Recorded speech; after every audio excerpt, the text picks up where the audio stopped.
तो बच्चों आज हम बात करेंगे गॉस प्रमेय पर।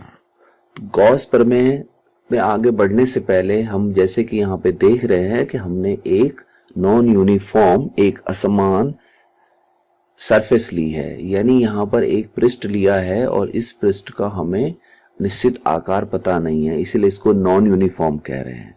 तो किसी भी नॉन यूनिफॉर्म जो पृष्ठ है उस पर से अगर हम ये ज्ञात करना चाहते हैं कि वहां से कितना फ्लक्स गुजर रहा है, तो उसके लिए जो गॉस है उन्होंने अपना एक सिद्धांत दिया जो गॉस प्रमेय के नाम से प्रचलित है। तो गॉस का जो प्रमेय है वो ये कहता है कि किसी भी नॉन यूनिफॉर्म सरफेस में जो कुल आवेश होता है, वो जो आवेश होता है वो उस माध्यम की जो परमिटिविटी होती है, विद्युतशीलता होती है, उसके साथ जो संबंध यहाँ पर बताता है वो हमें ये बताता है कि वो उसका मान फाई बराबर क्यू अपॉन एप्सिलॉन नॉट के होता है, यानी उस सरफेस में कुल मौजूद आवेश वो ये संबंध हमें दिखाता है। तो यहाँ पर जो नॉन यूनिफॉर्म सरफेस है उसको हम यहाँ पर एक काल्पनिक पृष्ठ के द्वारा भी प्रदर्शित कर सकते हैं, जैसा कि हमने यहाँ पर दिखाया है कि एक हमारे पास कोई पृष्ठ है और उस पृष्ठ का जो क्लोन है, उसका जो गॉसियन पृष्ठ है, काल्पनिक पृष्ठ है, वो इस तरह से दिखेगा। तो इसको भी हम जानते हैं, पहले भी हमने जैसे आपको बताया था कि किसी भी पृष्ठ के लिए जो सॉलिड एंगल है वो कैसे ज्ञात करेंगे, कैसे जो है हम वहां पर एक काल्पनिक सतह मानेंगे, उस सतह पर हमने एक यूनिट वेक्टर से उसकी डायरेक्शन बताई थी, उसका जो एरिया था उसके अलोंग जो यूनिट वेक्टर था, उस वेक्टर और उस क्षेत्रफल के बीच का अगर हमने एक कोण वहां पर दिखाया तो उसका वैल्यू भी हमने निकाला था कि उसका जो मान होता है वो इलेक्ट्रिक फ्लक्स के रूप में क्या होता है, फ्लक्स जो निकाला था वो था phi is equal to E D A cos theta. तो यहाँ पर ये जो डी ए कॉस थीटा है वो जो पृष्ठ हमारा यहाँ पर है उसके हॉरिजॉन्टल डायरेक्शन में हमने उसको दिखाया है, इसलिए वो जो कंपोनेंट था वो डी ए कॉस थीटा था। तो ये हमने पहले भी किया हुआ है और इसी चीज को हम यहाँ पर थोड़ा सा और एक बार आपको याद दिला देते हैं कि यहाँ पर जो हम मान दिखा रहे हैं वो डी ओमेगा का मान आपको पता है D A by R square होता है, और यहाँ पर हमारा जो क्षेत्रफल है वो क्षेत्रफल हमने दिखाया है, उसकी जो डायरेक्शन है वो यूनिट वेक्टर एन के साथ दिखाई हुई है, और जो एलिमेंट है यहाँ पर छोटा सा एलिमेंट वो डी ए एलिमेंट यानी उस क्षेत्रफल का वो एलिमेंट है जहां से हम ये दिखा रहे हैं कि कितना विद्युत फ्लक्स होकर गुजरेगा। तो उस एलिमेंट से होकर गुजरने वाली जो बल रेखाएं हैं उसका हम यहाँ पर सरफेस इंटीग्रल कर देंगे, और वो सरफेस इंटीग्रल जो है हमारा क्या हो जाएगा, वो हो जाएगा फ्लक्स। और उसी फ्लक्स को डिफाइन किया फिर गॉस ने अपने प्रमेय के हिसाब से, और उसका जो सिद्धांत है वो हमें यहाँ पर ये बताता है कि किसी भी काल्पनिक सतह से होकर गुजरने वाला जो फ्लक्स है वो कितना होता है, flux is equal to Q upon epsilon not.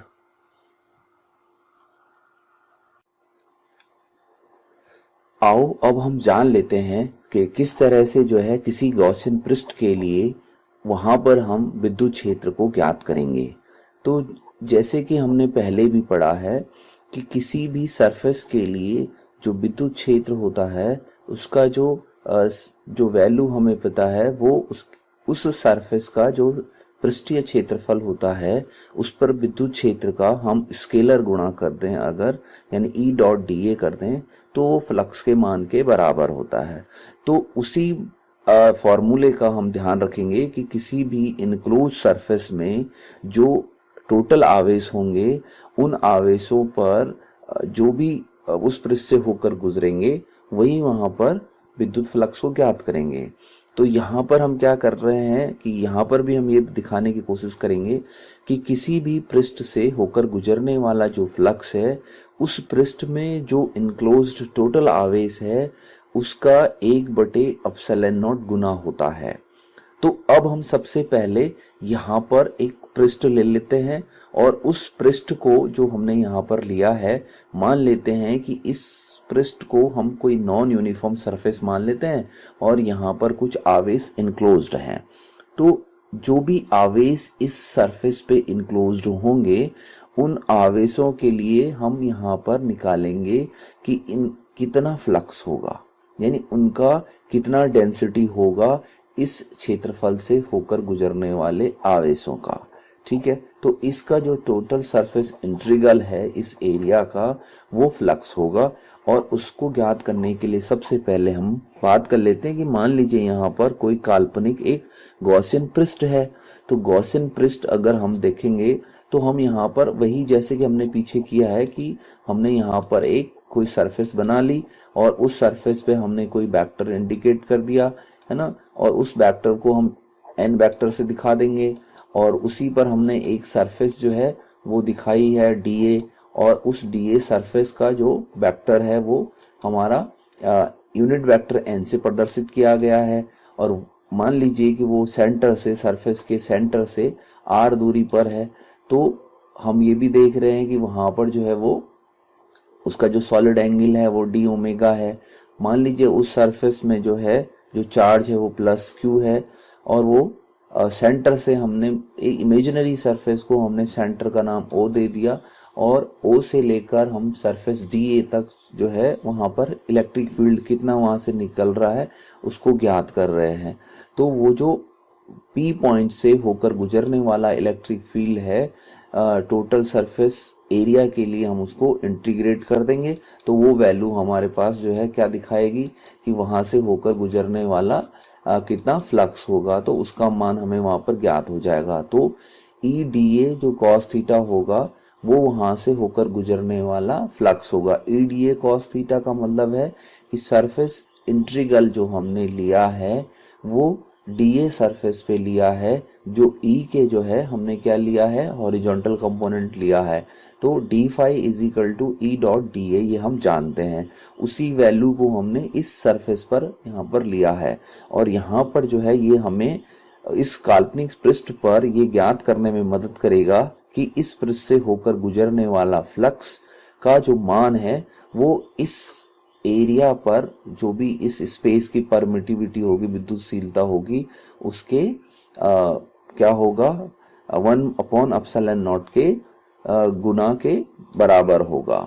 तो किसी भी बंद सतह से होकर गुजरने वाला विद्युत फ्लक्स उस सतह पर मौजूद कुल आवेश का 1/ε0 गुना होता है। ठीक है, तो फाई बराबर Q/ε0। तो ये स्टेटमेंट आपको क्लियर। इसी स्टेटमेंट को हम जो है वेरीफाई कर लेंगे आगे। और जैसे कि हमें पहले भी पता है कि इस पृष्ठ से होकर जो गुजरने वाला फ्लक्स है, इस एलिमेंट से होकर गुजरने वाला जो फ्लक्स है उसका जो वैल्यू है वो हम ज्ञात कर लेंगे surface integral of E dot D ए, यानी सरफेस इंटीग्रल पे ई वेक्टर का हम अदिश गुणा कर लेंगे और उसको क्लोज इंटीग्रल कर देंगे। तो पूरी बंद पृष्ठ के लिए जो भी फ्लक्स यहाँ से गुजरने वाला है वो Q/ε के बराबर आएगा, या Q बराबर ε0 के बराबर आएगा। ठीक है, तो यहाँ पर जो है अब हम मान लेते हैं कि एक सरफेस से होकर गुजरने वाला जो पृष्ठ यहाँ पर है, यहाँ से होकर गुजरने वाला जो विद्युत क्षेत्र है वो E है, और E के साथ जो है सरफेस DA जो है वो कितना डी फाई वहां से निकालता है, यानी कितना वहां से चार्ज डेंसिटी वहां से होकर गुजरती है। तो जो हम मोटा मोटा समझते हैं वो यही है कि जो फ्लक्स डेंसिटी है वो ई डॉट डी ए के बराबर होती है, और इसी को हम यहाँ पर गॉस थ्योरम की मदद से डिराइव करने वाले हैं। तो सबसे पहले इसके कुछ स्टेटमेंट हैं कि जो गॉस थ्योरम है वो बिल्कुल हूबहू वैसी है जैसे कि कूलाम का व्युत्क्रम वर्ग का नियम था, यानी गॉस का नियम कूलाम के व्युत्क्रम वर्ग के नियम का यहाँ पर पालन करेगा। इसी तरह से गॉस का जो नियम है वो निर्वात एवं किसी भी माध्यम के लिए बिल्कुल वैसे ही लागू होगा जैसे कि कूलाम का नियम लागू होता था, या हमने पहले जो विद्युत क्षेत्र निकाला है उस को निकालने के जो हमारे पास सूत्र थे उनके लिए भी ये कार्य करेगा। उसी तरह से ये यहाँ पर लागू होगा। इसी तरह से हमने यहाँ पर जो गॉसियन पृष्ठ लिया है, एक काल्पनिक सतह ली है, तो गॉसियन पृष्ठ के अंदर अलग अलग आवेश यहाँ पर रखे जाएंगे। तो यहाँ पर कुल आवेश जो भी होंगे प्लस माइनस जितने भी आवेश यहाँ पर होंगे तो उन सब का हम यहाँ पर एल्जेब्रिक सम कर देंगे। तो टोटल आवेश हो जाएगा sigma Q is equal to Q plus 2 Q plus 3 Q plus 1, यानी यहाँ पर जितने भी आवेश होंगे उन सब का बीजगणितीय योग होगा। तो ये तो हम वैसे भी जानते हैं कि ये जो है चार्ज का लॉ ऑफ क्वांटाइजेशन भी यही कहता है। तो गॉसियन पृष्ठ के अंदर जो भी आवेश होंगे उन आवेशों का हम बीजीय योग करेंगे, उनका हम एल्जेब्रिक सम करेंगे। इसी तरह से यदि आवेश पृष्ठ बंद के बाहर है तो पृष्ठ के भीतर जाने वाला विद्युत फ्लक्स ऋणात्मक लेंगे, यानी अगर इसकी डायरेक्शन हम इनवर्ड दिखाएंगे तो वो ऋणात्मक होगा और जो बाहर की ओर जाएगा वो फ्लक्स क्या होगा, पॉजिटिव होगा। तो ये जो यहाँ से होकर गुजरने वाला जो भी इलेक्ट्रिक लाइन ऑफ फोर्स हैं, जब ये बाहर की ओर होंगी तो उसका जो टोटल इलेक्ट्रिक फील्ड होगा वो पॉजिटिव होगा, और जब ये इनवर्ड होगा, मान लीजिए इसकी डायरेक्शन इनवर्ड है, अंदर की ओर ले रहे हैं, तो अंदर पृष्ठ की ओर आने पर यानी भीतर जाने वाला जो भी फ्लक्स होगा उसका जो मान होगा वो ऋणात्मक होगा, नेगेटिव होगा। तो इसी तरह से यानी फ्लक्स का मान आवेशों की मात्रा और प्रकृति पर निर्भर करेगा। तो ऑब्वियस सी बात हो गई कि आउटवर्ड पॉजिटिव, इनवर्ड नेगेटिव ज्ञात करेंगे। अब हम यहाँ पर देख रहे हैं सरफेस पे, तो जो फ्लक्स है वो E डॉट डी ए, यानी E डी ए का यहाँ पर क्या है, अदिश गुणनफल है, जो क्या बताएगा, इस एलिमेंट से होकर गुजरने वाला डी फाई मतलब फ्लक्स। तो एलिमेंट से होकर गुजरने वाला फ्लक्स को डी फाई दिखाया, तो D phi is equal to E dot D A. तो अब हमें पता है कि जो इलेक्ट्रिक फील्ड होता है उसका जो नॉर्मल फॉर्मूला है वो क्या है कि किसी भी बिंदु से जो है अगर r दूरी पे या p पॉइंट पर कोई आवेश रखा है तो वहां पर जो बिंदु आवेश के कारण विद्युत क्षेत्र का मान होता है वो E बराबर 1/4 पाई एप्सिलॉन नॉट q बटे r स्क्वायर होता है।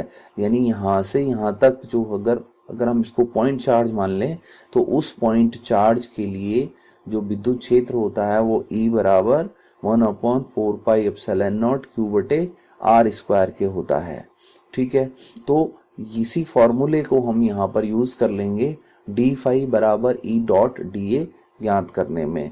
तो E डॉट डी ए की जो वैल्यू है वो हम E का मान यहाँ पे रख देंगे तो हमारे पास ये वैल्यू निकल जाएगी। तो डी फाई बराबर क्या हो गया, हमने E का वैल्यू रख दिया तो ये हमारे पास हो गया q/4 pi epsilon naught D A cos theta upon R square. अब आप यहाँ पर भी देख लीजिए कि यहाँ पर हमने E डॉट डी ए को जो है वो खोल दिया, तो E डॉट डी ए यानी जैसे A डॉट बी बराबर ए बी कॉस थीटा होता था तो ये हो गया E D A cos theta. तो E की तो वैल्यू रख दी हमने और हमारे पास जो कॉस थीटा वेक्टर है वो वेक्टर यहाँ पर हमने दिखा दिया। तो यहाँ पर न्यूनतम मान के लिए भी हम निकाल सकते हैं, या हमें ये भी पता है कि D A cos theta upon R square क्या होता है, डी ओमेगा सॉलिड एंगल होता है। तो जो यहाँ पर सॉलिड एंगल है उसका जो वैल्यू है वो ये हमारे को पता है, तो हम यहाँ पर इस वैल्यू को यूज कर लेंगे।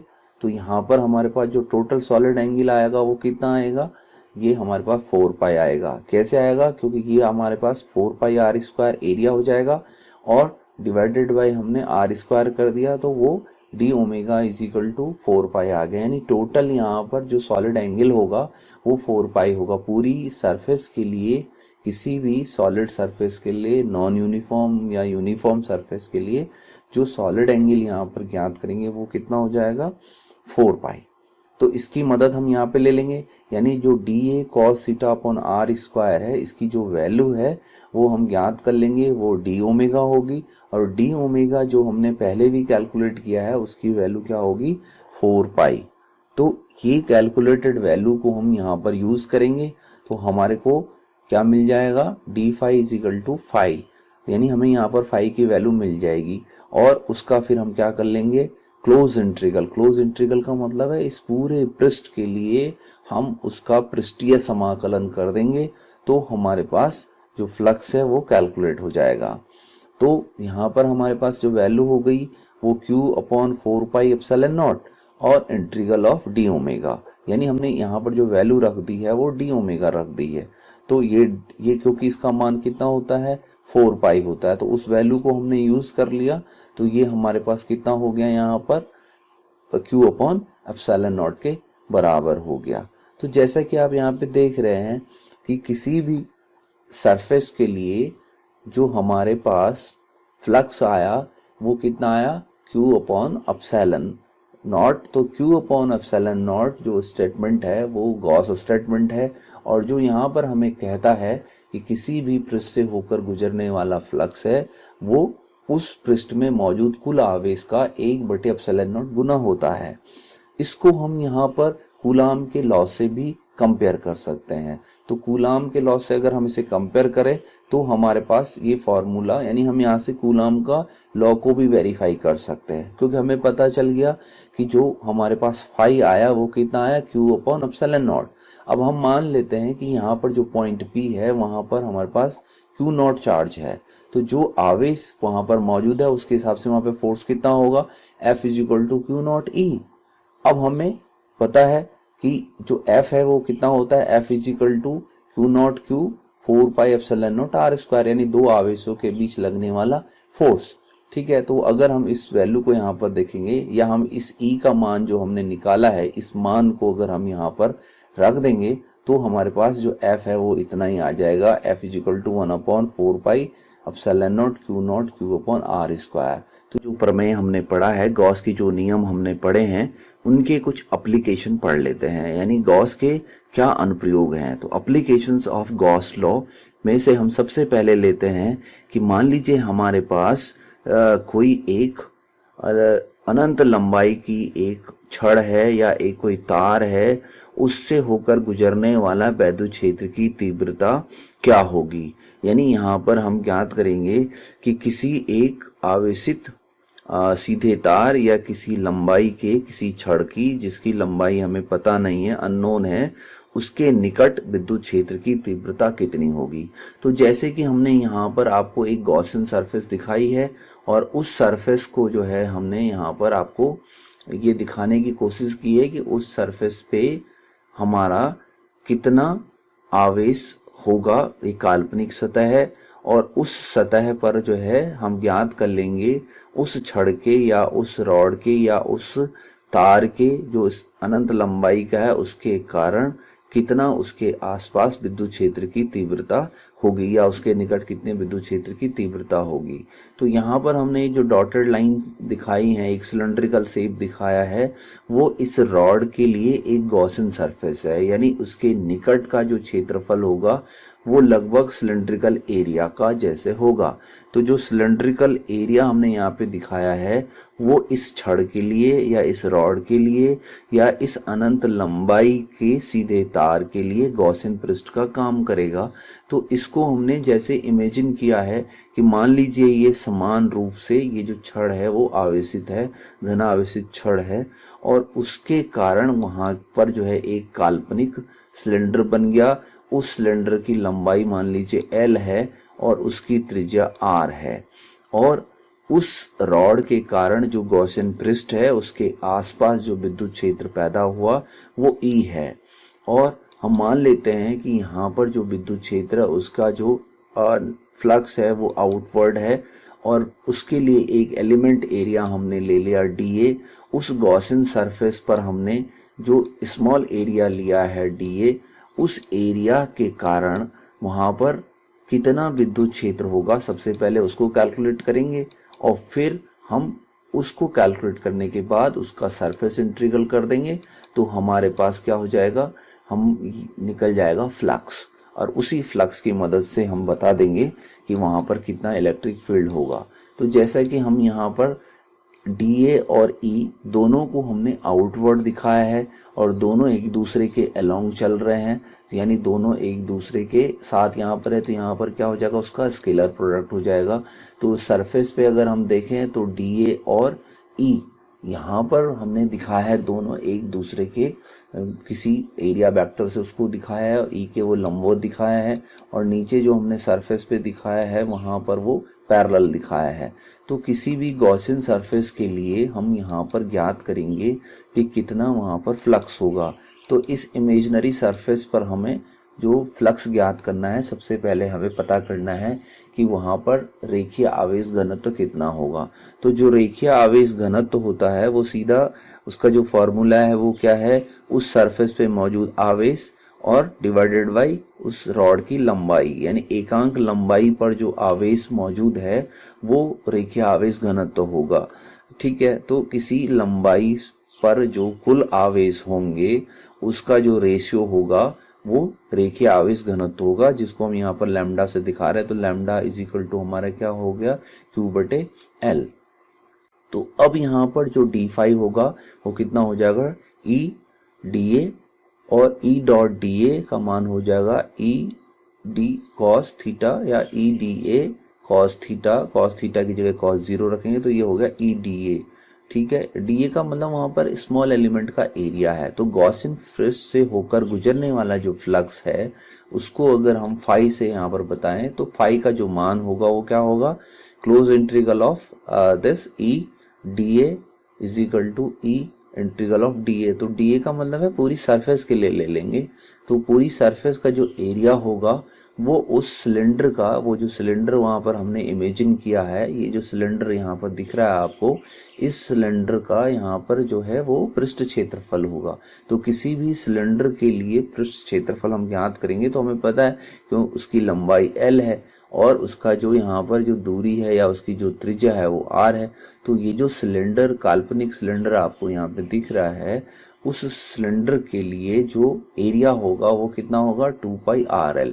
कैसे, क्योंकि हमने एक पृष्ठ लिया, उस पृष्ठ का क्षेत्रफल हमने निकाल लिया और उसका इंटीग्रल कर दिया तो पूरे का निकल जाएगा, वो हो जाएगा 2πRL। अब हमें क्या पता चल गया इसका, हमें पता चल गया उसका एरिया यानी सरफेस एरिया। तो इस रॉड के आसपास जो गॉसियन पृष्ठ बना है उस गॉसियन पृष्ठ का हमें क्या पता चल गया, एरिया। तो surface integral of this area यानी इस पूरी सरफेस के लिए इस एलिमेंट का अगर हम क्या कर लें, इंटीग्रल कर लें, तो वो क्या हो जाएगा, वहां पर इंटीग्रल ऑफ डीए और उसका मान हो जाएगा 2πRL। तो इस वैल्यू को अगर हमने यहाँ पर ज्ञात कर लिया है तो अब हम इस मान को यूज कर सकते हैं अपने इस फॉर्मूले में। तो हमारे पास यहाँ पर किसी भी क्षेत्र से होकर गुजरने वाला फ्लक्स ज्ञात हो जाएगा। तो जैसे कि हमने आपको कह दिया यहाँ पर अभी कि समतल के सिरों से होकर गुजरने वाला जो फ्लक्स होगा वो शून्य होगा। कैसे, हेड, यानी ये हेड है, ये हेड है, तो यहाँ पर आप देख रहे होंगे ये इसके परपेंडिकुलर है, तो यहाँ पर cos 90 हो जाएगा, तो cos 90 0 हो जाएगा। ऐसे यहाँ पर ये क्या हो जाएगा, ये और ये यानी DA और E यहाँ पर फिर से यहाँ पर भी परपेंडिकुलर वेक्टर हो जाएंगे, तो यहाँ पर भी वो क्या हो जाएगा, 0 हो जाएगा। तो E.dA का मान वहां पर जो है 90 रखेंगे तो ये 0 हो जाएगा। तो फ्लक्स 0 होगा हेड पे, यानी इस पृष्ठ के जो आपके हेड है, गॉसियन पृष्ठ के जो हेड है यहाँ पर, उनके लिए फ्लक्स क्या होगा, शून्य होगा। तो सिर्फ फ्लक्स हमारे पास जो बचेगा वो कहाँ बचेगा, सिर्फ सतह के पैरेलल जो वेक्टर जा रहे होंगे वहां पे बचेगा। तो जो फ्लक्स हो गया वो कितना हो गया, E/2πRL। तो 2πRL का मतलब है इस सतह से होकर गुजरने वाला जो फ्लक्स है सिर्फ वो हमारे पास रहेगा, यहाँ और यहाँ नहीं होगा। तो ये हो गया हमारे पास phi is equal to E/2πRL। ठीक है, अब हमें पता है कि जो फाई होता है वो क्या होता है, गॉस के प्रमेय के हिसाब से Q/ε0 के बराबर होता है। तो फाई का वैल्यू रख दिया तो हम उसको यूज कर लेंगे। तो Q हमें पता है, Q का वैल्यू हमने निकाल लिया रेखीय आवेश घनत्व के मदद से। तो Q इज इक्वल टू हमारे पास हो गया लैम्डा L, और लैम्डा L और फ्लक्स जो है हमारे पास दोनों नोन वैल्यूज हो गई। इन दोनों वैल्यूज को हम यूज कर लेंगे तो फ्लक्स इज इक्वल टू क्या हो गया हमारा, लैम्डा L/ε0। ठीक है, तो हम इन वैल्यूज को यहाँ पर यूज करते हुए लिखेंगे तो हमारे पास E और A की जगह हो गया हमारा कितना, 2πRL, और हमारे पास यहाँ पर जो वैल्यू फ्लक्स की थी, फ्लक्स की जगह क्या हो गया, लैम्डा L/ε। ठीक है, तो यहाँ पर अब हम क्या निकाल लेंगे, E का वैल्यू निकाल देंगे। तो E यहाँ पर कैलकुलेट होके क्या हो जाएगा, ठीक है, यहाँ पर ये हो गया 1/2πε0 λ/r। ठीक है, तो यहाँ पर हमारे पास ये जो दूरी है उसके लिए निकाल दे, L और L यहाँ पे कैंसिल हो गया। तो जैसे वहां आता था 1/4πε0 Q/r², तो यहाँ का जो इस रॉड का या इस जो हमने गॉसियन सरफेस पर जो आसपास हमने जो विद्युत क्षेत्र ज्ञात किया उसका जो वैल्यू होगा ये हो गया 1/2 pi epsilon naught lambda by are.